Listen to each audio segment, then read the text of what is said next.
Les banques centrales n'ont plus vraiment de raison de maintenir des politiques monétaires restrictives. Dans les pays industrialisés, comme dans la plupart des pays émergents, l'inflation poursuit en effet son ralentissement et rejoint progressivement la cible visée. La Banque nationale suisse a ouvert le bal des baisses de taux en mars. Depuis, plusieurs instituts d'émission ont commencé à assouplir leur politique monétaire, dont la Banque centrale européenne qui a coupé ses taux une première fois en juin. D'autres banques centrales suivront le même chemin durant les prochains mois, à commencer par la principale d'entre elles, la Réserve fédérale américaine.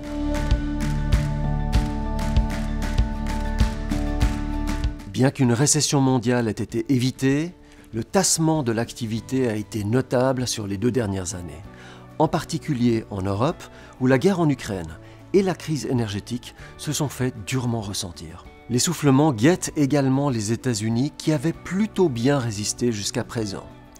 Une légère remontée du chômage pourrait pénaliser la consommation au moment où l'on commence à raboter les dépenses gouvernementales. La détente synchronisée des politiques monétaires à l'échelle mondiale tombe donc à pic. Elle contribuera à favoriser l'émergence d'une nouvelle phase d'expansion qui s'étalera sans doute sur quelques années. Le contexte monétaire et économique pointe sur une période assez favorable pour les marchés. Une baisse des rendements est attendue sur les marchés obligataires, ainsi qu'une poursuite de la hausse des actifs risqués, tels que les actions. À moins bien sûr que les aléas politiques ne viennent gâcher l'ambiance. Des bascules de pouvoir se profilent en Europe et surtout aux États-Unis. Le laxisme budgétaire et le protectionnisme représentent les principales menaces pour l'économie et les marchés.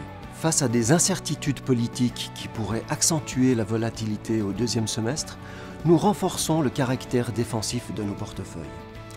Nous réduisons les actions européennes et américaines, leur préférant les actions suisses, et nous réduisons le poids de l'euro.